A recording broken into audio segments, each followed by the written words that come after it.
एक आईएएस की तैयारी कर रहा है। अभी मैं इतना घबरा गया हूँ अंदर से, मेरे को लग रहा है कि मैं फेल हो गया तो मेरा क्या होगा। 1.5-2 साल बर्बाद हो गए। बिल्कुल। मान लो हम पढ़ाई में फेल हो जाते हैं तो हम कोई व्यापार करते हैं, हमें मरना जरूरी है क्या? मर के कोई 5 स्टार होटल है कि वहां हम जाकर सुरक्षित व्यवस्थित हो जाएंगे? दूसरी बात यह है कि आजकल नवीन बच्चों में ब्रह्मचर्य हानि की बहुतायत हो गई है। अरे बड़े बड़े योगी मुनियों की इंद्रियां कंट्रोल में रहना मुश्किल हो जाए अगर कुसंग हो जाए। बच्चों की जो आज दुर्दशा हो रही है उसके दो कारण हैं। 10 मिनट कम से कम 24 घंटे में दोस्तवत बैठे, हंसे, बात करें। हाँ, आपके मोबाइल में क्या क्या देखते हैं आप? आपके दोस्त ने आपको कुछ ऐसी गंदी बात तो नहीं सिखाई? कभी डरना मत, हम तुम्हारा सहयोग करेंगे, हम तुम्हें उस बात से निकालेंगे। आप ब्रह्मचर्य रहिए कुछ महीने या कुछ वर्ष, और फिर संतान का योग देखो आपकी संतान कैसे आती है। अब 15-16 वर्ष का है तो दोस्त की तरह बात करें। आइए बैठिए। प्रभु से हम प्रार्थना करते हैं कि हे नाथ, जैसे हम पर कृपा कर रहे हो ऐसे हमारे भारतवासी, हमारे देश विदेश में जो भी आपके वचन सुन रहे हैं, आपकी महिमा सुन रहे हैं, उनके हृदय का परिवर्तन हो, आनंद पूर्वक जीवन। कितने लोगों का चलने लगा, कितने लोग गलत मार्गों से हट रहे हैं। ये बात अध्यात्म के बिना नहीं हो सकती। अनुजा जी मेरठ से। राधे राधे। महाराज जी, दो प्रश्नों को एक साथ मिला के, महाराज जी कुछ प्रश्न हम बार बार इसलिए करते हैं कि उसका आप हर बार एक नए ढंग से उसका उत्तर देते हैं कि वो समझ आ जाए। महाराज जी, इनका ऐसा है कि आजकल के युवा करियर में छोटी सी असफलता मिलने पर डिप्रेशन का शिकार हो जाते हैं। महाराज जी इसका बाहर निकालने का वो बताइए। और जैसे ये जो प्रश्न किए थे इनका भी एक समाधान था कि मेरी शरीर की छोटी बहन ने किशोरावस्था में ही 5 वर्ष पूर्व परीक्षा में फेल हो जाने के डर से अपना शरीर त्याग दिया था। घर में ज्ञान देखो, और सत्संग का अभाव था। हाँ, तो हमारा कई बार इस विषय पर निवेदन रहता है कि बच्चों को आध्यात्मिक शिक्षा दे और माता पिता मित्रवत व्यवहार करें। इस विषय में माता पिता का बहुत बड़ा योगदान होता है। अगर हम अपने बच्चे से मित्रवत व्यवहार करें और उसको साहस बनाएं कि देखो तुम अच्छे से पढ़ो, अगर फेल हो जाते हो तो तुम दुखी मत होना, पढ़ाई में कमी तुम्हें नहीं रखना, कमा कर पैसे हम तुम्हें देंगे, ट्यूशन हम पढ़ाएंगे, हर व्यवस्था। अगर फेल हो गए तो हम डांटेंगे नहीं, लेकिन तुम्हारी पढ़ाई में कमजोरी नहीं होनी। अगर फेल हो जाते तो गले से लगाना चाहिए, कोई बात नहीं। लेकिन समस्या ये होती है कि आजकल फीस इतनी पड़ती है कि माता पिता की कमाई अधिकतर बच्चों की पढ़ाई में जब जाती है, उनकी पोशाक, उनकी और जब फेल हो जाते हैं तो उनको एक बहुत बड़ी अंदर से जलन सी होती है, और उसमें बोलते हैं कि कितना पैसा खर्चा किया तुम्हारे लिए, लेकिन तू फेल हो गया ना। अच्छा, उनके मित्रगण जो पास हो गए हैं वो उनका तो कई तरह से छोटा सा भी विवेक है, छोटी सी बुद्धि है, वो निर्णय नहीं कर पाती। उस समय माता पिता का सहयोग बहुत जरूरी है। ऐसे बच्चों को बहुत दुलार कर, तू चिंता मत करना, अगली बार तुझे और हम ट्यूशन लगाएंगे और अच्छे से पढ़ाएंगे, तू फेल हो गया कोई बात नहीं, ऐसा दुलार करना चाहिए। या जैसे वो परीक्षा देने जा रहे हैं, पास ही होना चाहिए, मतलब उनको इतना दबाव डाल दिया दिमाग में। अब उनको अगर ये आभास भी हो गया कि मैं सही पेपर नहीं दे पाया तो फेल हो, तो फिर वो जो बताए ना वो करने के लिए उनको और कोई रास्ता नजर नहीं आता। स्कूल जाएंगे तो बच्चे उपहास करेंगे, घर आएंगे तो माता पिता डांटेंगे, मारेंगे। इससे एक ही उपाय है। अच्छा, वो इसके परिणाम को तो जानते हैं नहीं बच्चे। मुझे लगता है कि इसमें माता पिता का बहुत बड़ा योगदान होना चाहिए। बच्चों के जीवन के उत्थान और पतन में माता पिता का बहुत योगदान होता है। अब जैसे किसान आदमी है, अब वो गेहूं बेचकर फीस देता है, अब बच्चा फेल हो गया तो उसके लिए तो बहुत बड़ी हानि का विषय हो गया ना। अब उसको सिंचाई भी देनी पड़ती, खाद भी देनी पड़ती, उसी से भोजन भी होना है, उसी से पोशाक भी बननी, उसी से बेटी का ब्याह, उसी से पढ़ाई करनी है। अब ऐसे लोग जब टार्चर करते हैं ना बच्चे को, देखो ना पड़ोसी का लड़का पास, अब वो लड़का क्या सोचेगा, अब उसका दिमाग क्या सोचेगा कि अब मैं कैसे जीऊं। तो उसको छोटे छोटे बच्चे, उनका निर्णय छोटे छोटे क्या जो डिग्रियां कर रहे हैं, वो आए थे ना कोटा से, वो प्रश्न एक भाई और उसका दूसरा भाई, दोनों भाई आए। जी। वो कह रहे हैं कि एक आईएएस की तैयारी कर रहा है। वो कह रहा है 1.5 साल हो गया मेरे को तैयारी करते हुए, घर से पैसे लेके तैयारी कर रहा हूँ। अभी मैं इतना घबरा गया हूँ अंदर से, मेरे को लग रहा है कि मैं फेल हो गया तो मेरा क्या होगा। 1.5-2 साल बर्बाद हो गए, पिताजी का पैसा लगा, भाई का भी पैसा लग रहा है, इसलिए मेरा आत्मविश्वास इतना डगमगा गया कि मेरे को आगे नहीं डगमगाना चाहिए। इसीलिए अध्यात्म की जरूरत है। सुख दुखे समय कृत्वा लाभा लाभो जया जयो, नहीं डगमगाना चाहिए। हम अविनाशी के बच्चे हैं, अगर एक तरफ हम फेल हो जाते हैं तो हम किसी तरफ तो पास होंगे, हम चलेंगे। मान लो हम पढ़ाई में फेल हो जाते हैं तो हम कोई व्यापार करते हैं, हमें मरना जरूरी है क्या? मर के कोई 5 स्टार होटल है कि वहां हम जाकर सुरक्षित व्यवस्थित हो जाएंगे? अरे भूत योनि मिलेगी, हमें दुर्गति होगी। मानव योनि में तो हम अपना सुधार कर सकते हैं, मरना कोई हल नहीं समस्या का। वो कह रहे थे पिताजी से इतना डर लग रहा है कि हाँ, यही हमको माता पिता से प्रार्थना, इसीलिए हमने बच्चा शब्द न बोल के माता पिता को बोला है कि उस समय माता पिता को बहुत ही सावधान रहना चाहिए। बच्चा खोने से अच्छा है कि उस बच्चे के जीवन को संभाल ले, नहीं तो पक्का ये छोटे छोटे। अच्छा, दूसरी बात यह है कि आजकल नवीन बच्चों में ब्रह्मचर्य हानि की बहुतायत हो गई है। मोबाइल और कुसंग, छोटे छोटे बच्चे जिनको ज्ञान भी नहीं है कि मतलब हमारा ये क्रिया, हमारा ये चेष्टा, हमारा ये बोलना देखना हमको किस दुर्गति में पहुंचा देगा। अब उनकी स्मृति शक्ति लोप होगी, जितना वीर क्षय होगा स्मृति शक्ति लोप होगी। इसका पहचान होती है, स्मृति शक्ति पर प्रभाव पड़ता है। ब्रह्मचारी स्मृतिवान होता है, एक बार जो सुन लिया जीवन में नहीं भूलेगा, एक बार जो चेहरा देख लिया कभी पहचान लेंगे। वो ब्रह्मचर्य में स्मृति होती है। अब स्मृति ब्रह्मचर्यहीनता में गई तो पढ़ाई में रुचि नहीं, प्रमाद स्थितियां जागृत हो जाती। छोटे छोटे बच्चे व्यभिचार और व्यसन दो में फंस जाते हैं। बच्चे बच्चे से व्यभिचार, बच्चे बच्चियों से गर्लफ्रेंड बॉयफ्रेंड, ये क्या है? ये क्या है? व्यभिचार का ही तो रास्ता है। अरे बड़े बड़े योगी मुनियों की इंद्रियां कंट्रोल में रहना मुश्किल हो जाए अगर कुसंग हो जाए। संगम त्यजेत मिथुन व्रतिनाम मुमुक्षु सर्वात्मनान विसृजेत बहिरिंद्रियाणि। इंद्रियों को खुला छोड़ दे तो ऋषि मुनि भ्रष्ट हो जाए। सौभरी जी का श्लोक है कि मछली की मैथुन क्रीड़ा देख करके 50 ब्याह कर लिए मानधाता के पुत्रियों से। अब ये छोटे छोटे बच्चे जब व्यभिचार में उतरेंगे तो इनकी बुद्धि, इनकी स्मृति ये नष्ट हो जाएगी। फिर पढ़ाई में पास कैसे होंगे? फिर व्यसन में उतरेंगे, क्योंकि व्यभिचार और व्यसन दोनों सगे भाई हैं। व्यभिचार करने वाले को व्यसन जरूरी है, व्यसन करने वाले को व्यभिचार जरूरी। भारी व्यभिचार करने वाला व्यसन लेगा और भारी व्यसन करने वाला व्यभिचारी होगा, क्योंकि व्यभिचार की मांग होती है व्यसन में, कोई भी नशा हो। अब छोटे छोटे बच्चे, अब ये जो दुर्गतियां फैल रही हैं इनका, जैसे किसान आदमी अध्यात्म को नहीं जानता, फसल नष्ट हो गई, कुछ हुआ, आत्महत्या कर लिया। ये मतलब हल है क्या समस्या का? हमारा मरने से समस्या का हल नहीं है, हमारा कर्म बिगड़ जाएगा, हम और गलत योनियों में जाएंगे जहां हमारा सुधार ही नहीं हो सकता। हमको यही सुधार करना है। समस्या से लड़ना मानव देह का कर्तव्य है। राज तिलक सुबह होने जा रहा है रघुनाथ जी का और 14 वर्ष का वनवास हो जाता है। कितनी भारी समस्या। जिनको चक्रवर्ती सम्राट पद का राजपद मिलने जा रहा है, सुबह भगवान की बात कर रहे हैं, उन्हीं को 14 वर्ष का वनवास, वो भी तापस वेश विशेष उदासी, 14 वर्ष राम वनवासी। लेकिन मुस्कुराहट में फर्क नहीं पड़ी प्रभु के। जो राज तिलक के लिए वही वनवास के लिए कोई परिवर्तन नहीं। हमको शिक्षा देते हैं भगवान अवतरित होकर कि भारी विपत्ति में भी हमको मुस्कुरा कर लड़ना सीखना है। ये बहुत कमजोर बातें, पर वो बच्चे वो समझ नहीं पाएंगे। बच्चों की जो आज दुर्दशा हो रही है उसके 2 कारण हैं। पहला कारण है ब्रह्मचर्यहीनता, आहार विहार व्यसन ये सब उसी में आ गया।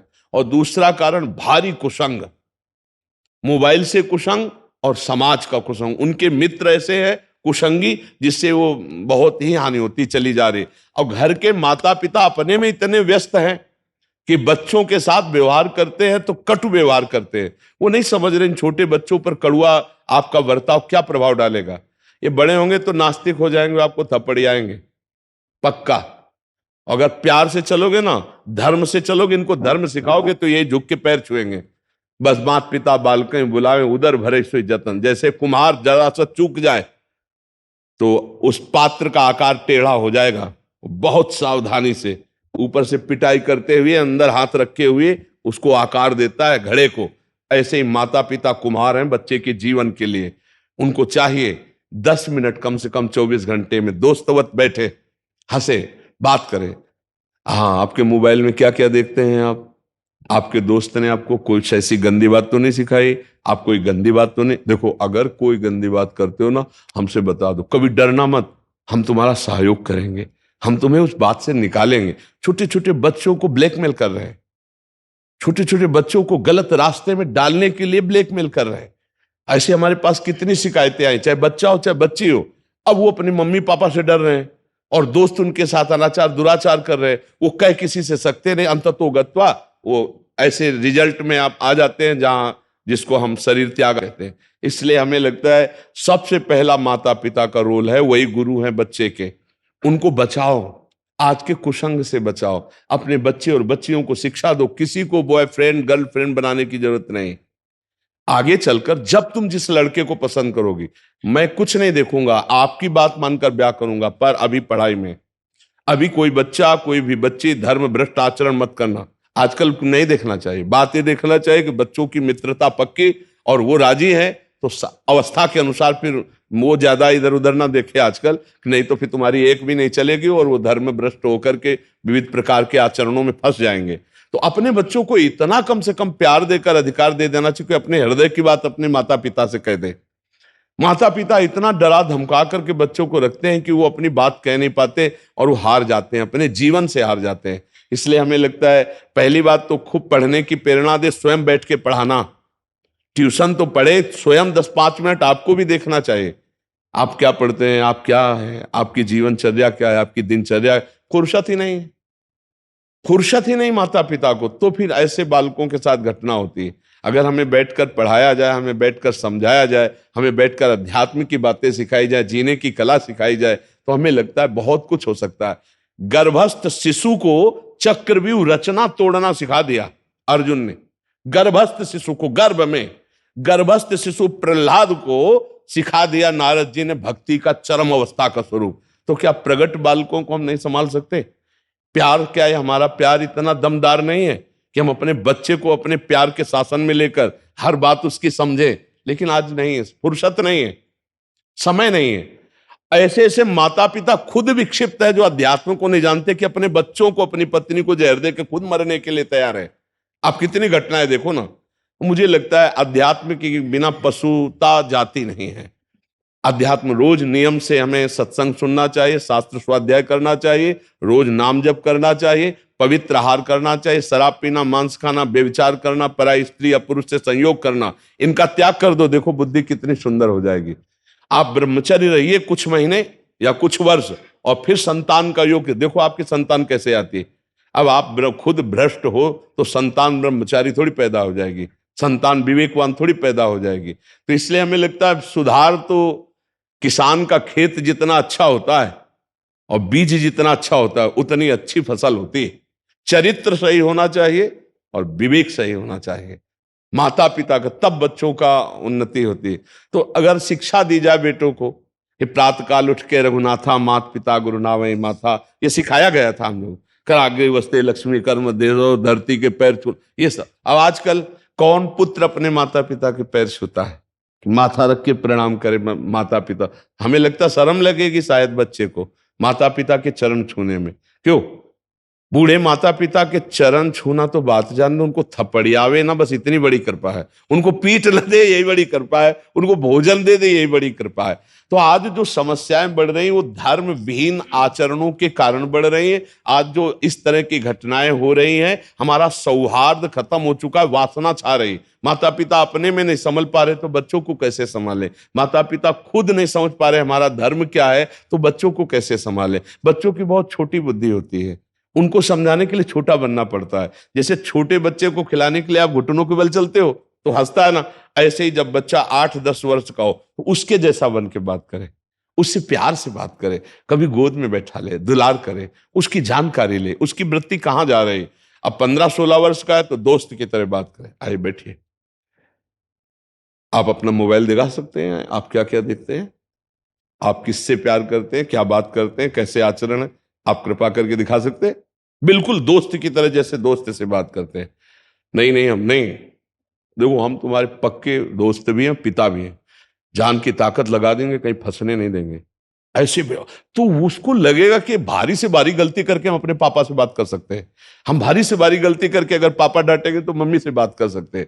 अब जब इतना प्यार दुलार नहीं है तो ये होता चला जाएगा। ये छोटे छोटे बच्चों को जो ये रोग लग रहा है बहुत खतरनाक लग रहा है। इनकी स्मृति चली जाएगी, इनकी जीवनी शक्ति लो हो जाएगी और ये अपना निर्णय करने में असमर्थ हो जाएंगे। इसलिए हमें लगता है हमारी नई पीढ़ी को माता पिता बचावें, मित्रजन बचावें। जो आजकल ये व्यभिचार प्रवृत्ति चल गई, इसे दोस्ती ना मानी जाए, बहुत खतरनाक। अपने बच्चों को बचाओ, ये गर्लफ्रेंड बॉयफ्रेंड इनसे बचाओ, लेकिन बचावे कौन? वो खुद लिप्त हैं।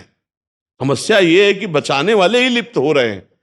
मतलब टीचर है, माता पिता है, उपदेशक है, पड़ोस के मित्र है, ये तभी बच सकते हैं ना जब ये अपने आप में हो।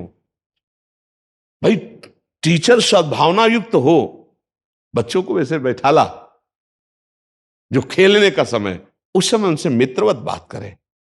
लेकिन नहीं, किसी को फुर्सत कहाँ है? अगर टीचर अच्छी शिक्षा देगा तो ट्यूशन में देगा, अलग से ट्यूशन लो तो तुम्हें अच्छी शिक्षा देगा जिस विषय का।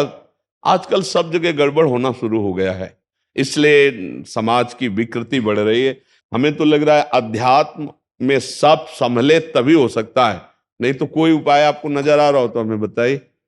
अध्यात्म के सिवा और कोई उपाय नजर आ रहा हो तो बताइए। बिना अध्यात्म में आप अपने को जब तक नहीं संभालेंगे तो अपने बच्चों को कैसे संभाल लेंगे? नई समाज हमारी अध्यात्म को समझ नहीं रही है, कैसे समझ जाएगी, कैसे संभलेगी? डॉक्टर, फिल्म और बड़े बड़े सीरियल, वेब सीरीज ये सब सपोर्ट कर रहे हैं, हस्तमैथुन को, गंदी बातों को, व्यभिचार को सपोर्ट कर रहे हैं। अब कैसे, अब हम लोग इसीलिए तो चुप हैं कि कैसे हम बोल कैसे सकते हैं, क्या बोलें, कैसे समझाएं हमारी बात। ये तो हम प्रणाम करते हैं आज के नवयुवकों को और अपने भारतवासियों को जो आज कुछ बात मान रहे हैं और मान करके चल रहे हैं और समझ रहे हैं। नहीं तो यार बाबा जी की बात, संत की बात कौन मानता है? सब मनमानी आचरण चल रहे हैं। ऐसी फिल्में दिखाई जाती हैं, ऐसी सीरीज, वेब सीरीज दिखाई जाती है जिनमें व्यभिचार प्रवृत्तियां बढ़े, जिनमें साधु महात्माओं का उपहास किया गया है, उनके वचनों की अवहेलना की गई है। तो कैसे वचन? अच्छा, नए बच्चे वेब सीरीज देखते हैं, भाई दोनों पक्ष दिखाए जाए। अगर हम कह रहे हैं कि कोई नाटक दिखाया जाए तो एक दिखाया जाए दम्भी पाखंडी नाटकी का, तो एक सत्य का भी दिखाया जाए, जिससे ये भी तो पता चले कि जो नकली है उसका असली भी होता है। असली अगर नोट ना हो तो नकली उससे कैसे बनेगा? तो नकली यदि मिला तो असली होगा। तो दोनों पार्ट दिखाया जाए तो लोगों की श्रद्धा तो बढ़े। तो ज्यादातर पार्ट दिखाया गया नकली का ही। अब वो मनमानी आचरण कर रहे हैं, उनके ऊपर अंकुश करे तो कौन करे? दो ही हैं अंकुश करने वाले, या तो सदगुरु संत महात्मा ब्रह्म ऋषि, और या तो शास्त्र। तस्मात् शास्त्रम प्रमाणम ते कार्य कार्यो व्यवस्थित। शास्त्र पढ़ना नहीं, संतों की बात माननी नहीं। अब कैसे सुधार हो समाज का? ये तो पता नहीं कौन सी कृपा की लहर चली है कि आज हमारे भारतवासी, क्या देश विदेश, सब बात सुन रहे हैं, मान रहे हैं। तो हम उनको हृदय से प्रणाम करते हैं कि हमारी बात मान रहे हो, तुम्हारा मंगल होगा, इसमें तुम्हारा मंगल होगा, तुम्हारा कल्याण होगा। प्रभु से हम प्रार्थना करते हैं कि हे नाथ, जैसे हम पर कृपा कर रहे हो, ऐसे हमारे भारतवासी, हमारे देश विदेश में जो भी आपके वचन सुन रहे हैं, आपकी महिमा सुन रहे हैं, उनके हृदय का परिवर्तन हो। ये हमारा कोई जादू नहीं है, ये हमारे प्रभु का प्रताप है। उनसे हम प्रार्थना करते हैं आनंद पूर्वक जीवन। कितने लोगों का चलने लगा, कितने लोग गलत मार्गों से हट रहे हैं। ये बात अध्यात्म के बिना नहीं हो सकती। तो हमें लगता है कि माता पिता, मित्रजन, समाजजन अध्यात्म को समझे, भगवत मार्ग को समझे। जो ब्रह्मचर्य में ताकत है वो व्यभिचार में सुख नहीं है। जो व्यसन रहित होने में दैवत्व है, दैवी संपदा है, वो व्यसन करके आसुरी संपदा में नहीं है। जो आप सात्विक भोजन पाकर निर्णय करेंगे, वो मांस खा के निर्णय नहीं कर सकते। मांस खा के चर्बी बढ़ा सकते हो, अध्यात्म बल नहीं। अध्यात्म बल संकल्प बल होता है, पक्का समझना। संकल्प बल होता है, संकल्प बल में अपार सामर्थ होती है। अध्यात्म में हर कष्ट सह करके विजय पाने की लालसा, हर कष्ट सहकर। मेरी बात मान लो, सब लोग अध्यात्म से जुड़ो तभी बन पाओगे। ये मांस खाना, शराब पीना, जुआ खेलना, व्यभिचार करना, गंदे आचरण करना, इनसे सब पशुअत है आचरण, कुछ नहीं। हमें लगता है संभालना चाहिए अध्यात्म के द्वारा ही समझ। ये बहुत हम तुमको सच्ची कह रहे हैं, मान लो भगवान के नाम में एक अपार सामर्थ्य है। अपार सामर्थ्य मतलब तुम्हें कैसे बताए? 100 ग्राम दुख है और 900 ग्राम सुख है। क्या करेगा दुख? अब बताओ। 100 ग्राम है ये दुख, 100 ग्राम, और ऊपर से लदा है 900 ग्राम सुख। क्या करेगा दुख? और अभी 1% सुख नहीं है और ऊपर से 1 किलो दुख लदा है। ये है संसारी पुरुष का लक्षण। और उसको कोई भरोसा ही नहीं भगवान का। और चिंता शोक में निमग्न रहता, चाहे अरबों रुपया कमा लो, वासनाएं तुम्हें जलाएंगी, पाप तुम्हें कष्ट देगा, चिंता शोक से तुम मुक्त नहीं हो सकते। इसलिए नाम जप करो, व्यसन रहित रहो, अपने बच्चों को आत्मवत प्यार करो, मित्रवत प्यार करो, उनको दुलार करके थोड़ा समय सबको चाहिए, चाहे ड्यूटी वाले हो, चाहे किसान हो, चाहे व्यापारी हो, अपने बच्चों को दो, क्योंकि ये वो पीढ़ी है जो हमारे राष्ट्र के लिए भविष्य है। इन्हीं में से कोई कौन बनेगा, क्या बनेगा पता नहीं इनके भाग्य में, इसलिए सबको समय देना चाहिए। भाईचारा, मित्रता का व्यवहार, एक दूसरे से मिलकर उनके दोषों का नाश करना। पर आजकल ऐसा नहीं, छोटे छोटे बच्चों से मिलकर के उनके साथ गंदा बर्ताव किया जाता है, उनको गंदी बातें सिखाई जाती है। हमारा समाज बहुत बुरी तरह नष्ट हो रहा है, व्यभिचार में सबसे ज्यादा नष्ट हो रहा है। व्यसन और व्यभिचार, ये दो का तो एक राज्य छा गया है। आजकल छोटे छोटे पार्टियों में वही पार्टी मानी जाती है जिसमें मदिरा का परोसा ना जाए तो पार्टी नहीं, जिसमें गंदे भोजन न दिए जाए तो वीआईपी नहीं। आज की समाज का देखो ना, करोड़ों रुपया खर्चा करके सब कैसे, हमें तो लगता है कि वो पद्धति कब आएगी जब सबके पैर धो करके और पाटे पे या उस पे बिछा करके, नहीं टाट की पट्टी और सुंदर पत्तल पे, और खूब बढ़िया से परोसा जाता था मिट्टी के पात्रों में खीर और ये सब, वो पवित्र। और ये गिद्ध भोजन, हम जो भाई हम, तो अब कैसे बुद्धि शुद्ध रहेगी भाई। श्री श्री राधा, श्री राधा।